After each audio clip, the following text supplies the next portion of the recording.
Projeto Marca Essa Memória, 8 de novembro de 2011, entrevista com Edival Nunes da Silva, o Cajá, presente Felipe Aretax, entrevistadora Mariana Rodrigues. Bem, Cajá, eu gostaria de saber como é que foi a sua infância, onde você nasceu, quem eram seus pais.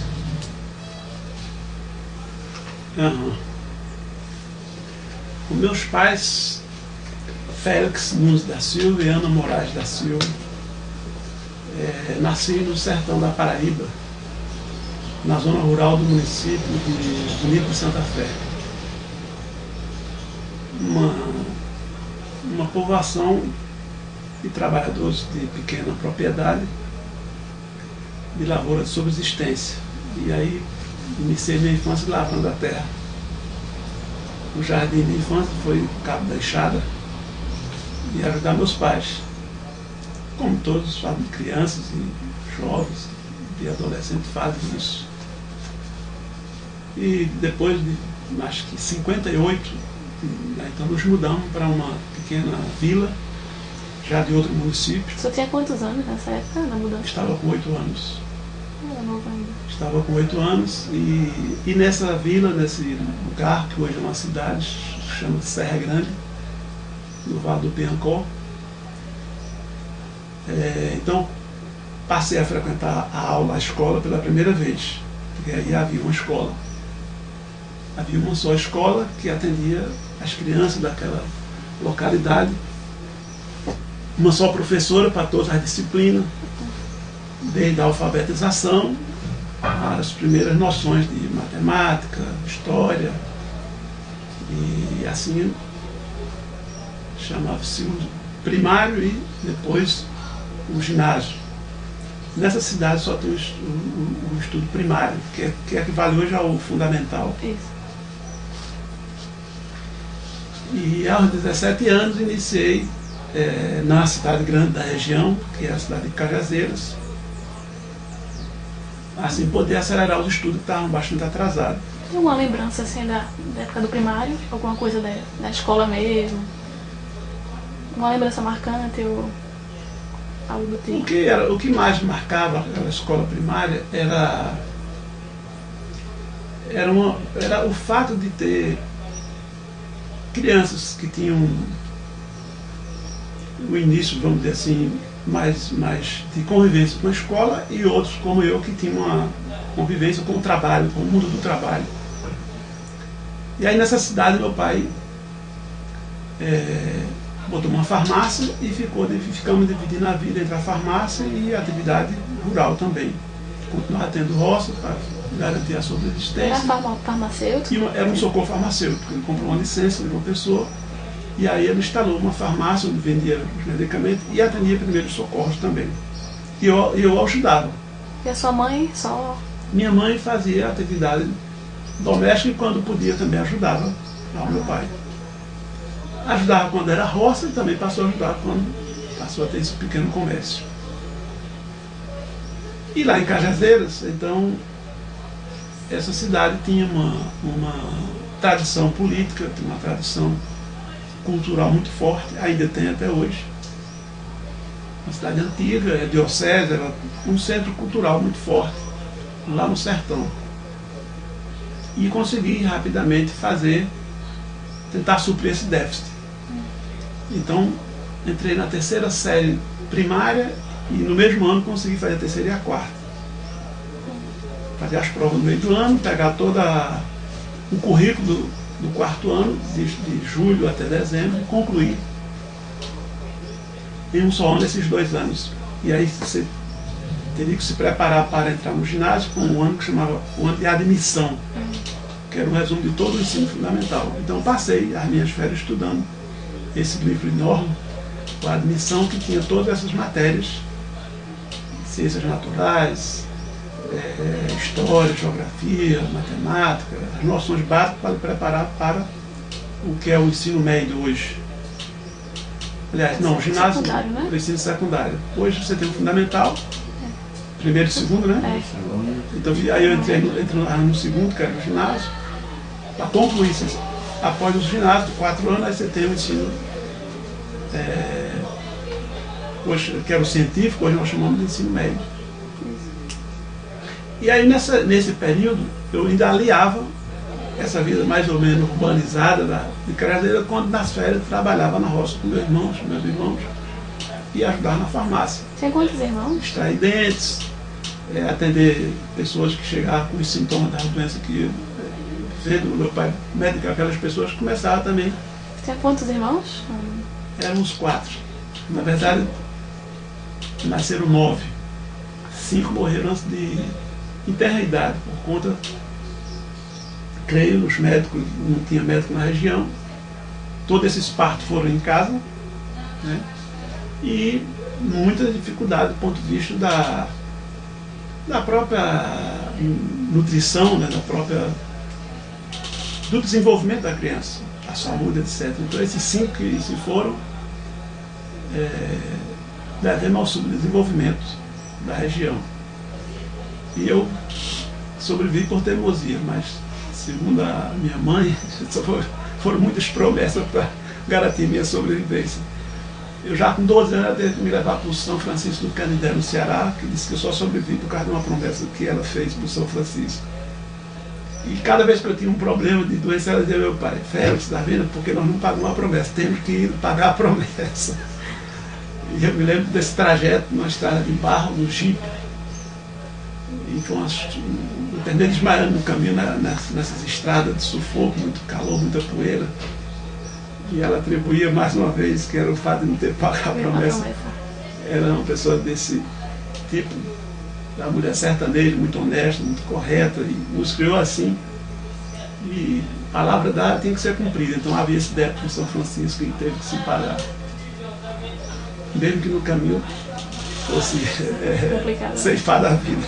Morresse quando o momento que eu desmaiei, que eu me lembro, assim, ela ficou muito agoniada, então pegaram sal e álcool para massagear, para voltar a pressão que tinha caído a 0, até o coração bombear novamente o sangue para a cabeça e tal. Aí em Carazeira nós conseguimos ter uma participação política no movimento estudantil, né? Primeiro contato com... Meu primeiro contato com a política se deu, na verdade, na eleição que elegeu Jânio. A eleição de Jânio e de Jango. Era Jânio para presidente e Teixeira Lott, Marechal Teixeira Lott, que eram candidatos comunistas. E os candidatos a vice eram separados. Era Jango, foi eleito Jango, que foi o candidato que nós votamos para vice, e o candidato que nós votamos para presidente perdeu, que foi o Teixeira Lott. Nós, a minha família. Eu ainda era... Então sua família também tinha... Era moço, mas na cidade só tinha essas 2 opções. E a cidade votou com Jânio e votou com Teixeira Lott. E meu pai fez parte dessas famílias que votaram com Teixeira Lott. Talvez não tenha consciência que fosse uma opção assim mais à esquerda, mas... No período da escola tinha Grêmio, tinha... Sim, aí em Carazeira nós fundamos o Grêmio. Eu participei do Grêmio, fui diretor do Grêmio. E no segundo semestre, em agosto, a Carazeira fez uma passeata contra o imperialismo, contra a manipulação que fazia os Estados Unidos nas escolas aqui do Brasil todo, da América Latina, com aquele projeto Aliança para o Progresso dos Estados Unidos, mas chamasse Aliança para o Progresso como se fosse da América Latina. Então eles distribuíam alimentos estragados, distribuíam soja, distribuíam aveia nas escolas, paróquias, e as pessoas iam fazendo a alfabetização de adultos. Isso tudo motivado pelo medo da Revolução Cubana.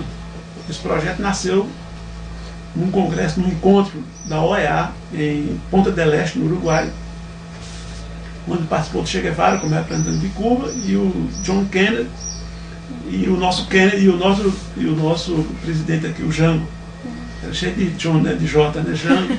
E essa reunião foi uma reunião muito tensa, porque o Che afirmou a necessidade da América Latina vencer a miséria e a fome com a Revolução Social, superando o saque que os Estados Unidos faziam na América Latina. E o John Kennedy afirmou a necessidade de um projeto para ajudar a alimentar e alfabetizar a América Latina, senão descambaria tudo para o comunismo, seguindo Cuba. Que isso foi por conta da ignorância e do atraso das pessoas que foram para esse caminho. Então esse projeto, a Aliança para o Progresso, um processo, assim, vamos dizer assim, muito agressivo, no sentido de afirmar uma propaganda dos Estados Unidos como sendo o bem, e sendo o socialismo, Cuba, etc., como sendo o mal. Então, no dia 22 de agosto, é o dia da cidade, em Cajazeiro. Essa cidade foi fundada em 1825. Mas que ano foi a passeata? Essa passeada foi em 67. Mas já tinha acontecido o golpe já? Já tinha, em 67. Eu estava em Cajazeiras. E então a UBS havia sido caçada.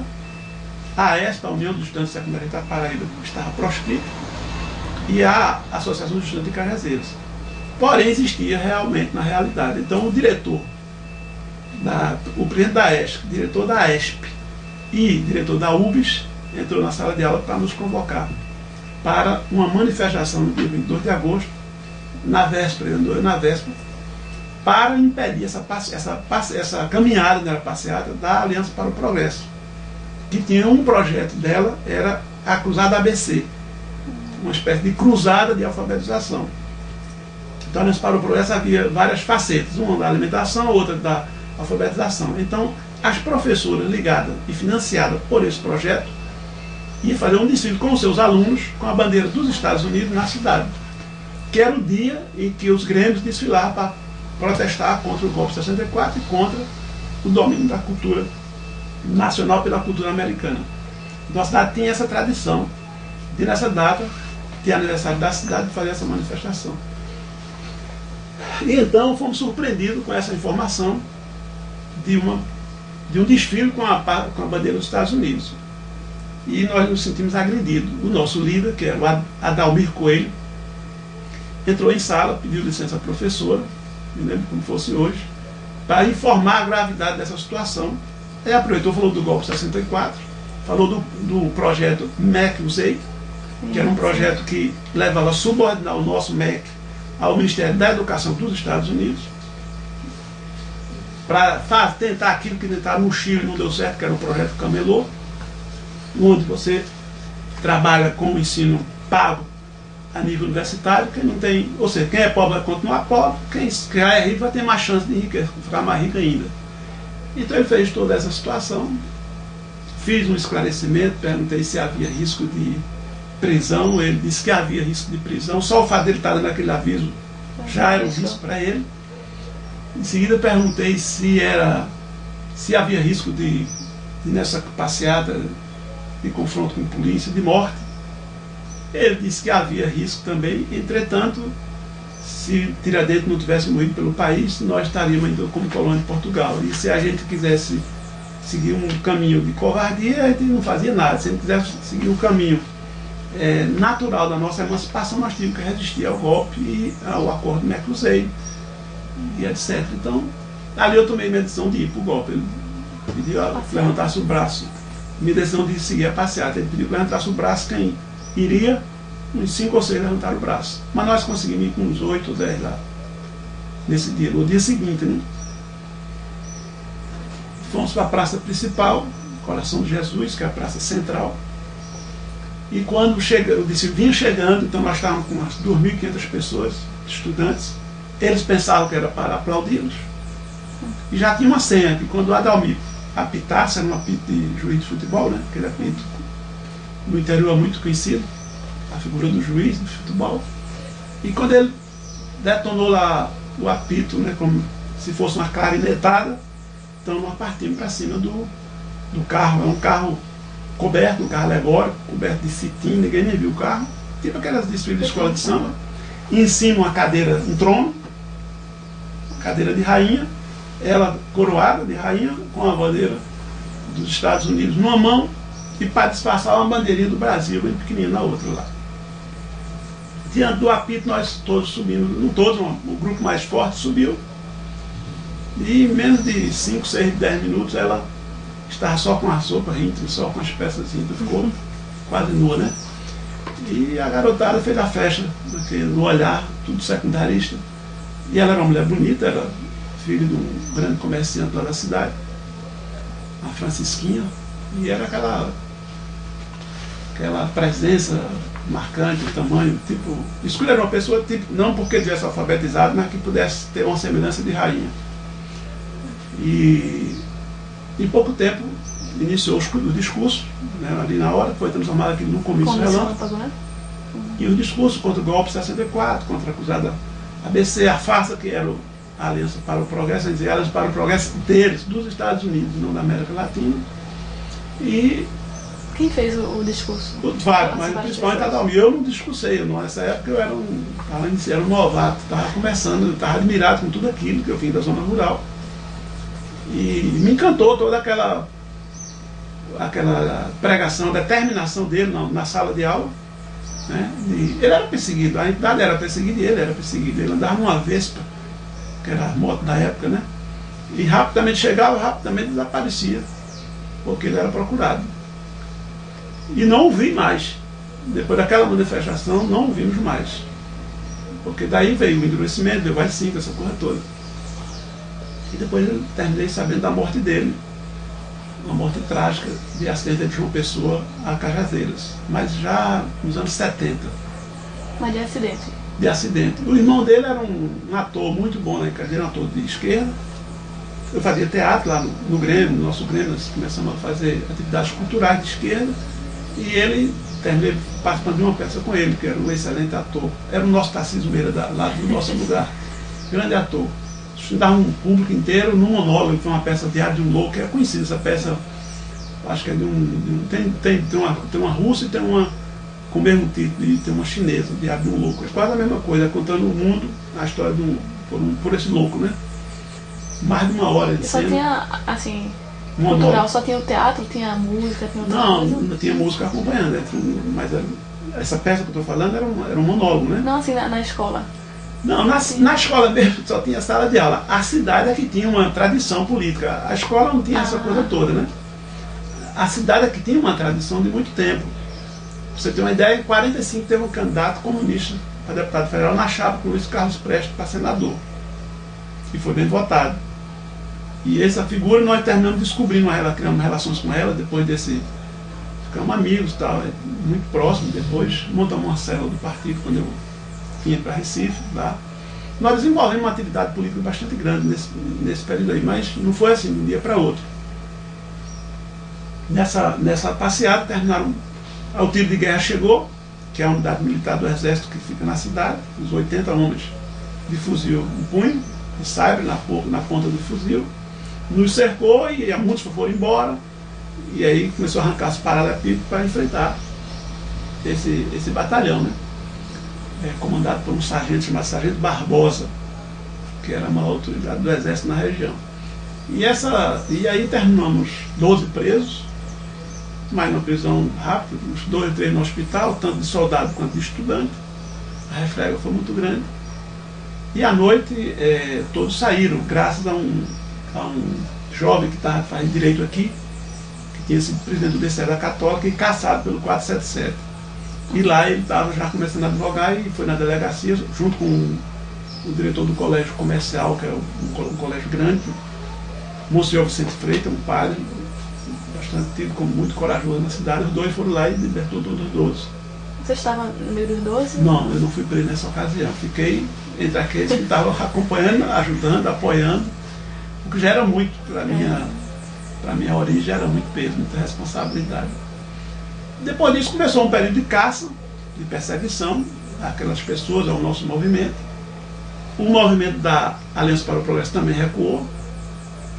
Foi muito desmoralizante para ele, né?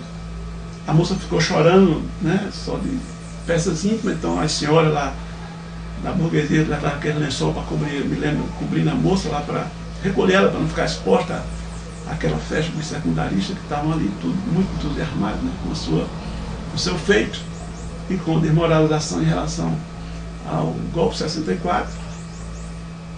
Então houve um período de caça, e nesse período eu fiz também uma reflexão. Minha mãe, que tinha me estimulado, me apoiado para sair da roça, para me dedicar mais, ela achava que dos filhos eu era quem tinha um perfil para o mundo acadêmico. Ela queria que eu fosse ser padre, e ficava insistindo muito, porque meu filho é um padre, e terminei. Nesse período que eu voltei de férias, Então, ela me fez essa proposta e eu disse, eu aceito, topar essa experiência. E os que eram dessa cidade, que fazia, os únicos que faziam curso superior, passaram pelo seminário. Era uma região muito pobre e o seminário você Era era uma referência, você ficava ali um tempo e depois fazia vestibular, ia ou para uma pessoa, para Fortaleza. E então eu fui para esse seminário, fiquei 2 anos. Aí dentro nós levamos uma experiência, então criamos o Grêmio, eu fui diretor cultural do Grêmio, já com mais consciência, e me tornei marxista dentro do seminário. Tive acesso à biblioteca, uma biblioteca. Como era a relação assim com os colegas, com os padres? Muito boa, com os colegas muito boa, porque tinha esse negócio de muito esporte, tem um tempo de jogar futebol, de jogar xadrez, jogar ping-pong, tinha muito estudo, muita reflexão. É um quartel, né? Um seminário dele mesmo nos pés de um quartel. Tem uma sineta que toca para acordar, para dormir, para fazer refeição. E todo mundo age coletivamente. Então, tinha muita questão disciplina. de padres, progressistas? Sim, são os padres. O reitor era um bispo. E reacionários. Sim. Os progressistas e os reacionários. O bispo poderia ser, claro, catalogado como um bispo reacionário. Por exemplo, ele não gostava de Dom Helder. Ele não participava da reunião que estava marcada a nível de Nordeste, quando Dom Helder, que era o presidente da Assembleia Regional, quando Dom Helder era o presidente da Associação, ele não ia. Né? Havia padres progressistas, padres de origem italiana, que era um professor lá, muito culto. Esses padres terminavam sendo com quem eu não dialogava mais.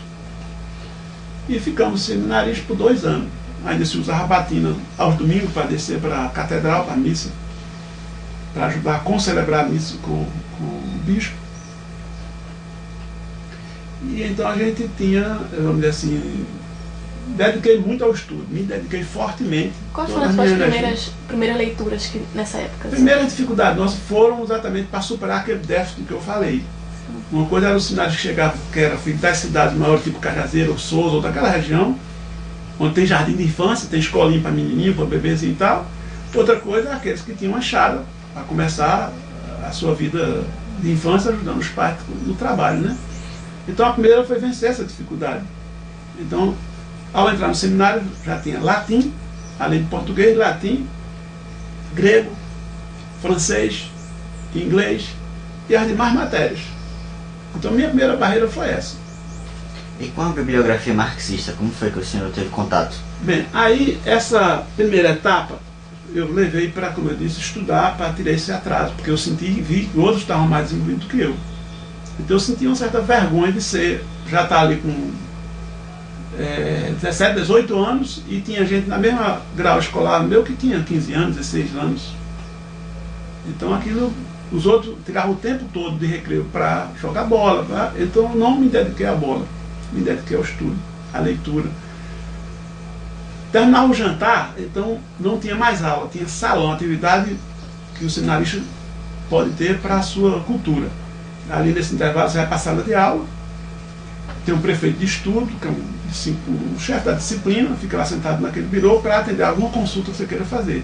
Então você fica pesquisando, pode ficar lendo, pode fazer uma carta para a família, você pode ler um romance. Ali é uma atividade complementar à atividade escolar, que está programada lá, vamos dizer, no currículo. Ali não está dentro do currículo, você faz aquela atividade.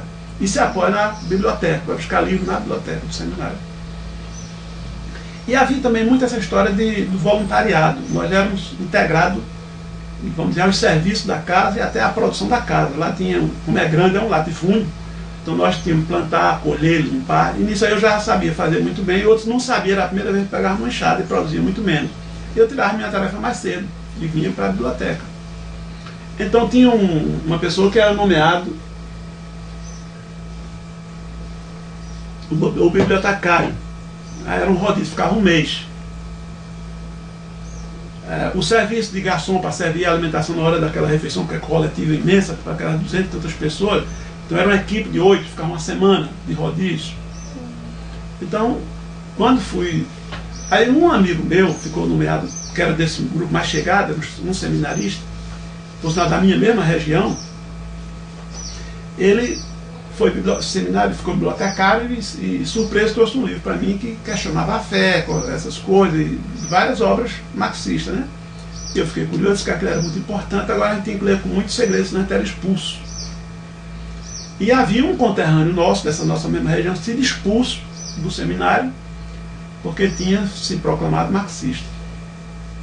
Foi considerado ateu e terminou, foi uma rebelião lá no seminário, porque a refeição era muito ruim, uma janta sempre muito magra, uma sopa. E esse seminarista, uma vez chamado Manuel Freire, ele pegou uma bandeja, juntou todos os ossos, seminário não pode levantar, tem um garçom que está servindo, é uma mesa enorme, na frente tem a mesa onde está o bispo, os padres, os professores ali, só podia ser professor padre ou o bispo ou os padres. Uma disciplina muito forte e ali você não sai do lugar. E todos comem em silêncio. Reza antes da refeição e reza depois da refeição para agradecer o alimento. E Manuel Freire coletou os ossos numa bandeja maior daquelas que o garçom traz para servir e depois se levantou e fez um discurso, um leilão, quem dava tanto por aquele osso para leiloar aquilo para Dom Zacarias, aquela ceja de osso, né? E aí o bispo tocou a sineta e fez uma reza, disse que o demônio tinha se apoderado do rapaz. Desculpa. E à noite, então, foi uma tragédia do seminário, isso antes de eu chegar. E, portanto, já tinha uma tradição em relação a essa postura, né? Esse comportamento. Desculpa, interromper aqui, o companheiro foi embora. Tá gravando? Tá. Desculpa. Diga, já está pronto. Então, havia como que um fantasma de Manuel Freire dentro do seminário. E por isso a biblioteca era selecionada, não era um rodízio para que todos participassem, mas alguns seminaristas participaram do rodízio da condição de bibliotecário. Por quê? Porque boa parte dos livros estavam trancados a cadeados. Só quem podia pegar os livros que estavam fechados a cadeado é quem fosse bibliotecário para poder limpá-los. Os demais, todos podiam levar para consultar. Os que estavam trancados, aqueles não eram, só os padres poderiam pegar esses livros fechados, que eram as obras marxistas. E a curiosidade de Luiz Alves, que foi esse que hoje é um dos colunistas do jornal Verdade, que escreve Os Heróis, veio para cá depois que eu vim. Então ele foi um bibliotecário, em seguida fui eu, e aí ficamos perguntando os livros. Eu trava um, ele trava o outro. Esse nós só podíamos ler depois das 10 da noite, quando todos deitavam, dormiam, então era que nós podíamos ler. E o livro que mais nos influenciou é um de Anatole France, chamado A Rebelião dos Anjos. Não sei se vocês já conhecem esse livro. Podem ler, que é um grande romance. A Rebelião dos Anjos. Era um autor francês contemporâneo de Marx e extremamente materialista, cujo centro da sua crítica era exatamente o catolicismo, a Igreja Católica. Então ele pegou assim todos autoritarismo, experiência de dominação, de crime da Igreja, dessas autoridades papais, e ele fez uma crítica mordaz. Obrigado. Pode me chamar quando calma chegar, ver essas duas companhias. Ele disse que não tem problema não, que não chegar ainda não, viu?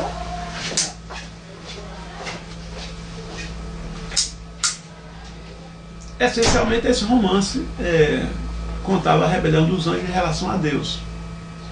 Deus pediu férias um tempo para vir rever a sua obra, a sua criação aqui na Terra como estava, e chamou o anjo mais culto, mais preparado, que era o seu braço direito, na verdade disse chamado braço esquerdo, para ficar no comando da constelação celestial, etc. Então, muitos anjos, aí fala, descreve qual é a categoria, os mais rebaixados, que é o anjo da guarda, que é o, vamos dizer, a ralé da constelação, e os anjos querubins, os serafins, etc., que são os caras mais graduados.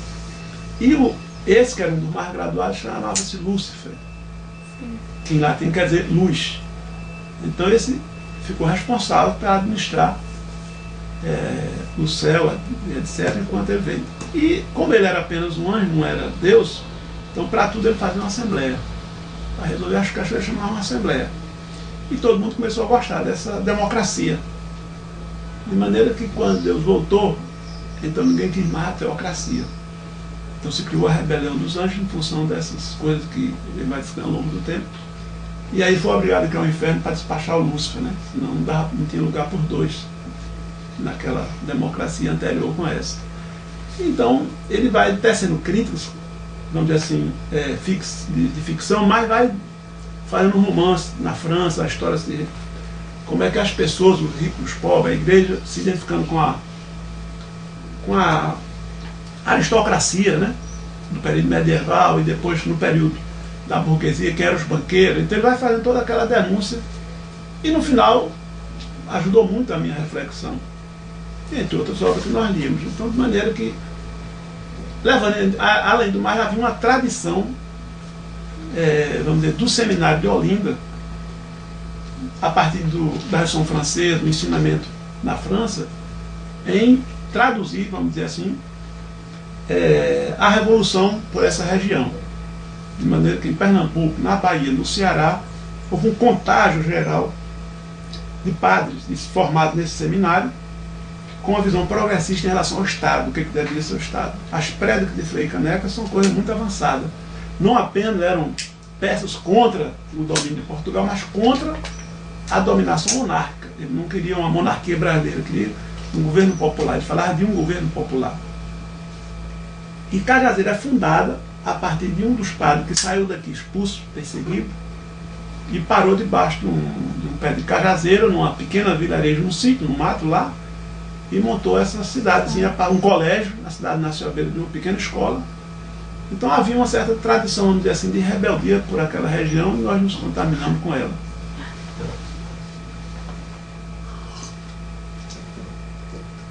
Aí vi que não tinha condições de ficar no seminário mais, depois que essa consciência foi se aprofundando. Durou um ano essa maturação, 2 anos, de um ano para o outro. Procuramos dar um caráter mais cultural ao Grêmio. Eu não era o presidente, mas o presidente me delegou a organizar o departamento cultural. Aí criamos uma sessão de cada final de mês, tem uma sessão do Grêmio para expor a vida e a obra de uma personalidade importante para o mundo, para as pessoas, fosse religiosa, científica ou política, etc., com essa liberdade. E eu comecei isso, falei o primeiro, dos 12 meses, então no primeiro mês eu fiz a exposição sobre Castro Alves. Então fui pesquisar a vida de Castro Alves, e aí li vários autores, biólogos, me encantei com a biografia de Jorge Amado, chamada O ABC de Castro Alves, que é toda em Recife, quase toda. Pega ele na Bahia, Recife, São Paulo, mas Jorge Amado chega a dizer que Recife era um caldeirão fervente, que se Jorge Amado não tivesse vindo a Pernambuco, teria sido apenas um poeta romântico. A vinda dele aqui transformou ele num poeta revolucionário. Aqui ele descobriu a dialética da contradição entre os senhores de engenho, de escravo, e os escravos. E aí relata os comícios dele, os comícios relâmpagos, aquela poesia famosa, como é que se aquela... A praça, né?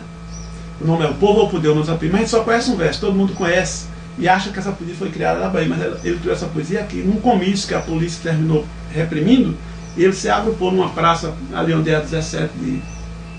tem o fórum Tomás da Aquino, 17 não sei o que, 17 de agosto, eu acho que é uma homenagem à Revolução Pernambucana. Tem um anjo, sim, um asa. E ali ele fez aquele poema. Como é que começa? É mais que isso. A praça do céu é como o povo é do condor. A praça é do povo como o céu é do condor. E ali ele reagrupou as pessoas com esse verso. Na verdade, o poema é grande, chama O Povo ao Poder. O poema é grande. E essa é a sua estrofezinha que é mais conhecida. E então eu fiquei na cabeça de que realmente um lugar mais apropriado para se instruir sobre essa ideia de revolução seria Recife, e não outro lugar qualquer. E também amadureceu a ideia de sair do seminário. Até que um dia eu chamei esse meu amigo e disse para ele, ao Luiz Alves, que não tinha mais coerência da nossa parte, não tinha sentido a gente continuar no seminário acreditando que a vida era um material, que a vida era fruto do desenvolvimento da natureza, né? Do desenvolvimento da lei orgânica, do desenvolvimento, enfim, que o Darwin estava certo, que o Darwin estava certo, e que a gente ficar ali estaria enganando e sendo enganado. O melhor é que a gente saísse e organizasse uma república na cidade, se matriculasse num colégio estadual, e ali a gente fundava um Grêmio e tal, e começasse. Bem, a essas alturas já tinham assassinado Che Guevara, então a gente fizeram um painel dentro do seminário com o jornal, com as fotos, né, do cadáver, dessa notícia. Vários estudantes estavam sendo assassinados. Né? Quer dizer, a luta armada a resistência estava tomando corpo no nosso país e na América Latina.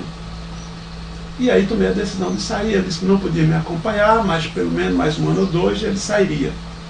E que nós montaríamos uma república, esperaria que ele fosse. Nós todos éramos muito pobres, ele era mais ainda, então ele não tinha como sair do seminário, porque dentro do seminário ele pagava o seminário dando aula, e que ele era muito mais adiantado que eu e conseguia dar aula na audiência de professores, e isso era abatido, porque o seminário era pago nos pagamentos das suas mensalidades. Finalmente saímos em 69, nos matriculamos no colégio estadual, comuniquei ao bispo, antes de sair em dezembro, que não voltaria mais. E ele disse, mas logo você, que era uma das minhas esperanças e tal. Eu digo, não, Zacarias, mas não tem condições. Mas o que levou você a sair? A perder a fé? E eu digo, olha, eu nem sei se é dizer que eu perdi a fé. Eu perdi a fé no Vaticano, perdi a fé nesse tipo de igreja. Eu creio que isso está muito distante do que foi o cristianismo, porque nós estudamos muito assim a origem do cristianismo, porque esse Anatole France ele bate no catolicismo, mas ele mostra que os primeiros cristãos eram revolucionários. Então ele tem uma visão materialista daquele fenômeno da Galileia, né? Da luta contra o Império Romano, e nós nos identificamos muito com essa interpretação histórica, vamos dizer assim. Então colocamos para ele que eu, na verdade, foi um encontro pessoal, a reitoria, assim, à noite, no intervalo porque nesse estudo você poderia, se quisesse falar com o reitor ou com uma outra figura, podia sair do salão de estudo para essa finalidade. Então eu saí para me entrevistar com o reitor, que era o bispo, Dom Zacarias. Ele disse, você andou lendo alguma coisa aí, você andou lendo demais. Eu vi uma sessão do Grêmio lá, e você falando sobre Castro Alves, eu fiquei com a impressão que você andou lendo demais. Eu digo, não, eu tenho lido de menos, eu devo ler mais. Deu certo que eu devo ler mais. Agora, já falou com o Monsenhor Citone, que é o guia espiritual, eu já falei, já comuniquei a ele, que eu não voltaria, que não tenho mais fé de que você morre, ressuscita e vai. Aí, se você está muito herege, está muito herege. Ele disse, não, eu cheguei a essa conclusão pela incoerência da própria igreja, da estrutura clerical mundial, entendeu? E, bem, então você deveria pensar mais, refletir, se você desistir, você não voltarei mais. Minhas notas eram muito boas e tal. De maneira curiosa, e sua mãe, que foi ela que incentivou? Bem, a minha mãe ficou triste, porque ela queria me ver padre, ela guardou durante muito tempo, enquanto ela vive, uma fotografia minha de batina, ela queria me ver padre, né?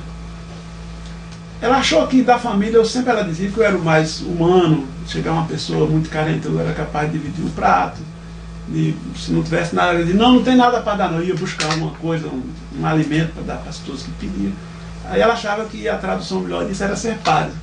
Mas depois eu passei a ver que na verdade tinha um viés comunista já mais ou menos fácil de ser desenvolvido, né? Mas não me atraía a ideia de ganhar dinheiro, de ser rico, de ser proprietário. Me atraía muito a ideia de você servir as outras pessoas, né? Isso me atraía. Então por isso que eu não recusei ser padre, porque no fundo tinha uma certa margem de padres que termina cumprindo um papel, vamos dizer assim, Frei Caneco, ele me admirava muito, um Jordano Bruno, essas coisas. Logo que você chega no seminário, então os padres orientam você a ter que escolher um guia, um santo para ser sua referência. Cada seminário tem um santo de referência. Vamos dizer assim, a quem você quer imitar, quem você mais admira. Tem que ler todas as biografias dos santos, depois escolher um. Então ele lia bastante. E eu escolhi São Francisco porque eu achava aquele ato de rebeldia dele em relação ao pai rico e tal, e ficar com os pobres, eu achava aquilo muito bonito. E com a natureza, era a minha escolha, né? Que tem a ver mais com esse meu tipo de coisa que eu vinha. De maneira que ao encontrar a doutrina marxista, eu achei que é uma continuidade dos primeiros cristãos, é um desenvolvimento da doutrina dos primeiros cristãos. Apenas aquele lado místico, vamos dizer assim, é que é superado, não existe mais. Agora, de tal maneira que é impraticável construir um reino de justiça, como pregava Cristo, dentro do capitalismo, com propriedade privada. Portanto, passa por uma revolução socialista, que socializa a riqueza e que distribua por um mecanismo de igualdade até superar as classes, só superar as classes e superar a propriedade privada. Então o cristianismo não podia desenvolver essa teoria porque isso é ciência. A própria compreensão do surgimento do Estado pelos marxistas deixa claro que isso não é uma... Ao contrário do que os historiadores burgueses botam, que sempre existiu, que vai existir sempre, teve começo, a partir de um determinado momento da história, e também não poderá ter fim. E que, aliás, o tempo anterior, que ele chama de pré-história, é muito mais longo do que o tempo que nós temos de existência do Estado. Então, quer dizer, e se ele é um sinônimo dessa opressão, que viabiliza a exploração dos pobres pelo rico, quando isso acabar, evidentemente, nós podemos pensar em reino de justiça e de igualdade. Você faz uma greve absolutamente justa para melhorar o seu salário, como agora os operários da construção civil fizeram, chega a tropa de choque. Qual que não faz? Por que você não vê os empresários da FIEP reunidos, tem uma tropa de choque, quando eles chamam a decisões dele, por exemplo, de não pagar os direitos dos trabalhadores? Porque o Estado é deles. Então a compreensão dessa doutrina fantástica, do ponto de vista econômico, social, filosófico, ela que de fato é o que há de novo nos últimos séculos. Assim como o cristianismo, no surgimento dele, foi um salto adiante. Já havia muitos movimentos, vamos dizer assim, revolucionários, defendendo a igualdade, mas todos muito utópicos. Os essênios, que vem anterior ao cristianismo, também era um movimento muito avançado. Vários profetas, tipo Isaías, Emaús, defendiam a entrega da riqueza aos pobres. Evidentemente que nenhum rico quis se convencer dessa tese, nem dando título de santo a ele, como a igreja inventou vários títulos depois para essas pessoas. Então, prosseguiu, desenvolveu a chegar aos franceses, né, com uma tese mais avançada, com Fourier, ao britânico, com Robert Owen, mas com Marx e com Engels, isso passa a ter aspecto científico de comprovação, porque foi fundo na antropologia, foi fundo na economia, coisa que os cristãos não podiam fazer. Não tinha esses mecanismos, vamos dizer assim, de pesquisa para ir tão fundo nos ancestrais nossos, de como se deu as primeiras comunidades e como se deu o surgimento do Estado.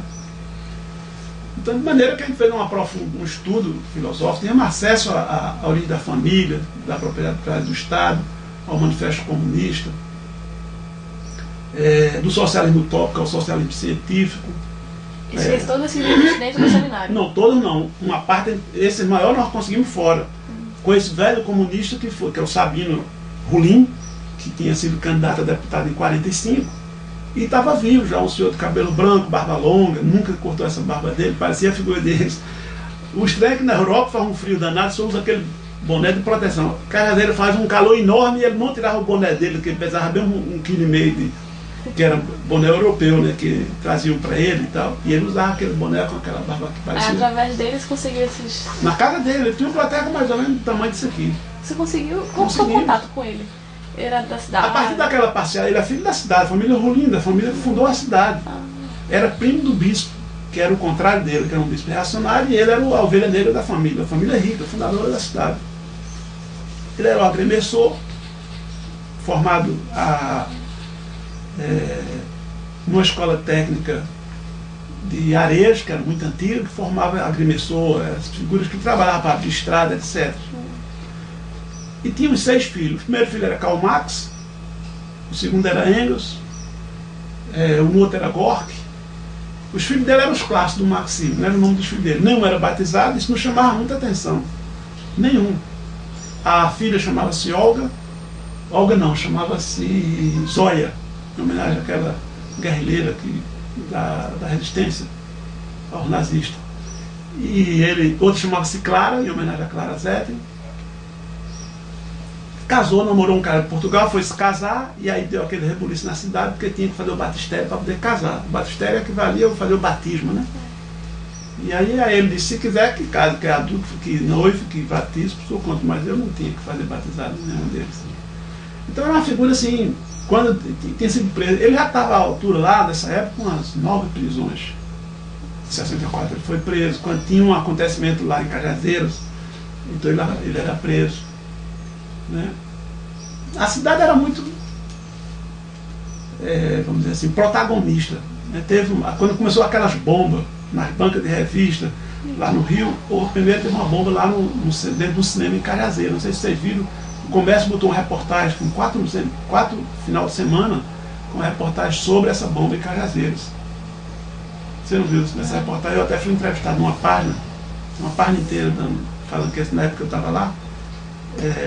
E aliás, já tinha saído, até vim para cá. E essa bomba foi botada debaixo da cadeira do bispo. O bispo era dono de um cinema da diocese. Ele gostava muito de cinema, era ficcionado.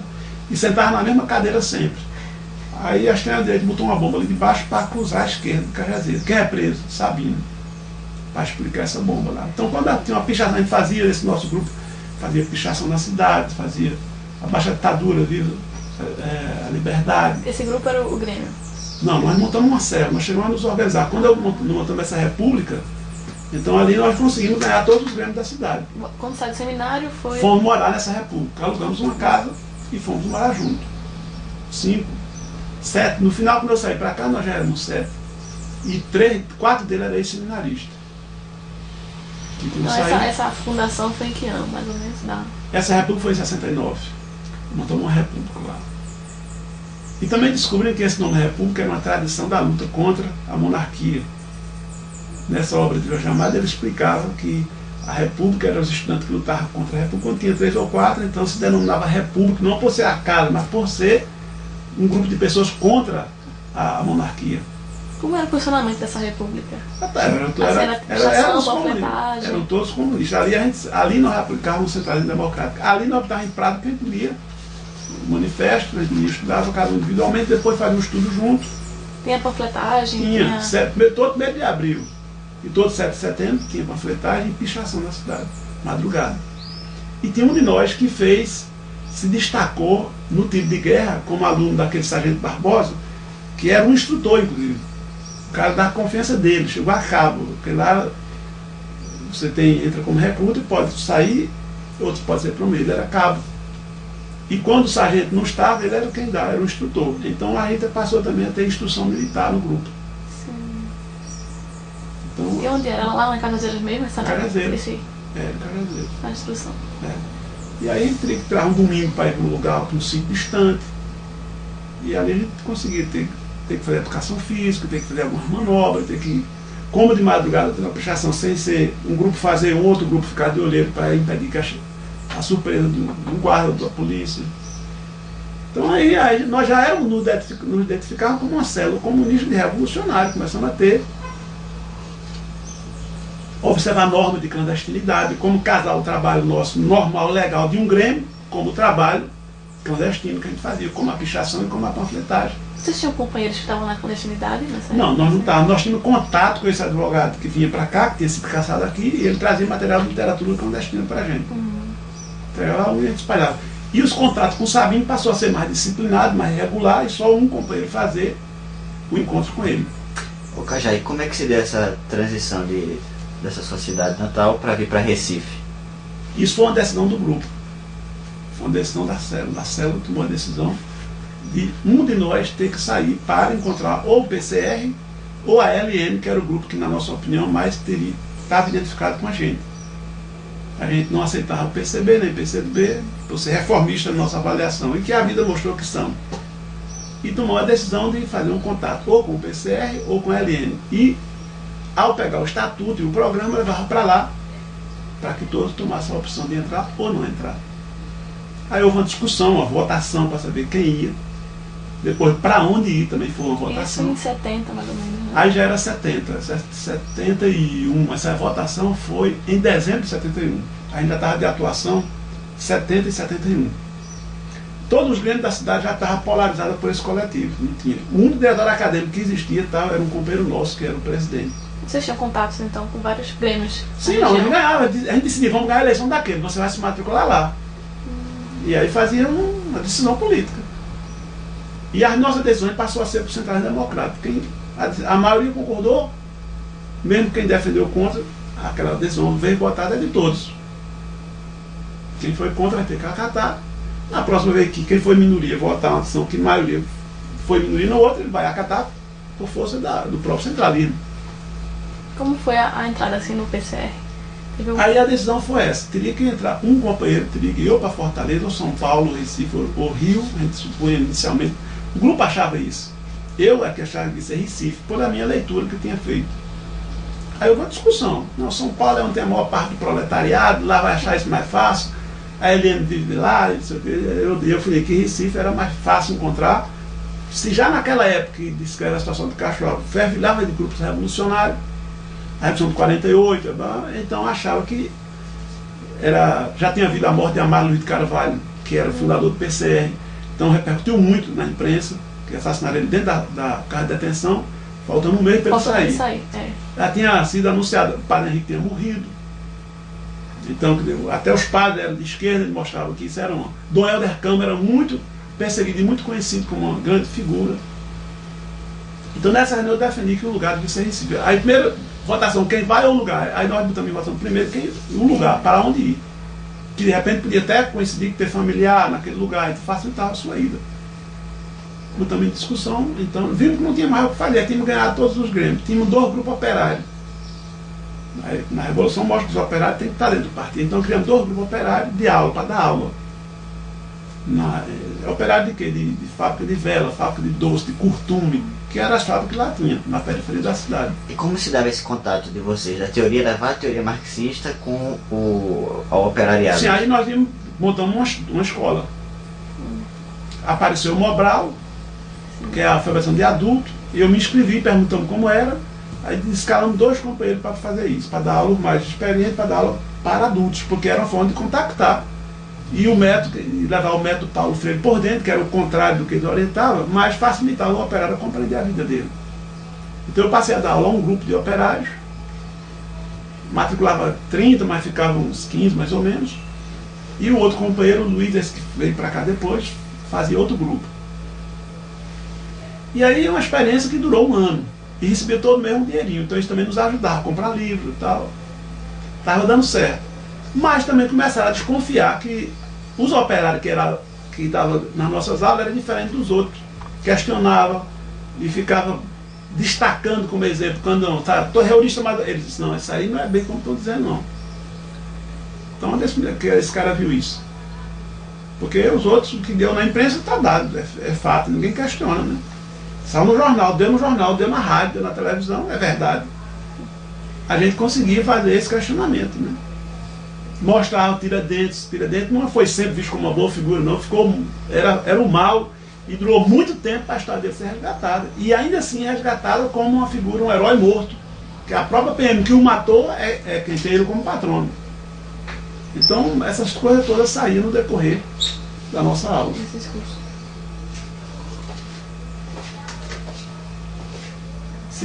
Chegaram. Tá. Vamos concluir, tá? Tá, A gente podia concluir ou não? Podia. Assim, acho que o senhor pode falar mais agora dessa sua estadia. Vamos encerrar, porque a gente começaria pelo menos quando chegasse. Eu queria concluir a decisão de como se veio, né? Então botamos na mesa essa discussão para onde ir, chegamos a uma conclusão que era Recife. Botou em votação, teve a defesa de São Paulo, quem achava que era São Paulo, teve uma defesa de Fortaleza, fiz defesa de Recife. Teve mais voto para Recife, então ficou escolhido o local. A segunda votação, quem vai cumprir a tarefa, em 1 mês, 2 meses, 3 meses, quanto tempo fosse preciso, e que fez legalmente, se matricular, estudar, e ao contactar com esse partido, então voltaria com esse programa para debater. Não perderia o contato, teria que ficar mensalmente voltando. Então o eleito para vir para cá fui eu, né? Contrariado, porque eu defendi um outro companheiro que viesse para cá, não eu. Defendi que fosse o Luiz Alves, que fosse, que estava com mais acuno teórico do que eu. Apenas eu estava com mais visão prática, vamos dizer assim, mas ele estava com mais acuno teórico. Mas aí ele disse que não dava, e botou os problemas dele lá na hora e não conseguiu, digamos, entender mais a situação dele, então eu não. Ele foi o que fez maior que foi ele, me lembro. Só que ele achou que não tinha como cumprir. E o grupo achou que não podia forçá-lo. Teve uma segunda votação. Na segunda votação foi o meu nome. Bem, escolhido o lugar e quem vai, então vamos viabilizar. Aí eu chego aqui em fevereiro de 72. E de preferência para estudar no GP, que era o foco, foi onde teve mais mortes, ondas, etc. Então, lá em Itamaracá tinha uns 3 ou 4 que tinham sido do GP, que estava preso. Então, era o foco aqui da luta secundarista, era o GP. Então, me matriculei lá, consegui uma sorte muito grande, tinha a placa lá, não há vaga, não insista. E eu consegui me matricular nesse colégio. E como é que foi uma perguntinha assim, a sua mãe, o que achou dessa sua mudança? Sim, aí minha mãe e meu pai, eu fui para lá, dizer para eles que ia para Recife. Evidentemente que eu não ia dizer por quê. Que era um centro mais desenvolvido, que eu ia conseguir ter um estudo melhor, que eu ia conseguir trabalhar para me manter, que eles mandavam ajuda para mim lá. E aí ele não... Aí meu pai disse, olha, eu estou de acordo que você vá, que tudo isso é um benefício para a sua formação. Entretanto, nós não temos como continuar ajudando. Eu disse, não precisa mais. Lá, o que era básico já me deu, foi garantir o ginásio. Ele até disse, se você quiser agora não volta mais para a roça, pode ser um professor primário, você pode trabalhar no comércio, que eu também tinha feito um curso do Senac, então, como comerciário. Eu digo, não, o senhor já fez tudo que era possível fazer, não é preciso, eu vou por minha conta me autossustentar. E espero até poder lhe ajudar. Aí eles me liberaram, meu pai, minha mãe chorou bastante, mas todos queriam que eu concluísse meus estudos, eu tinha feito ali só o ginásio. Então iniciamos aqui para reorganizar o Grêmio do ginásio, que estava um fantasma por conta do Jonas José, muita perseguição. Aí é uma história que depois a gente pode pegar mais adiante, combinado? Certo.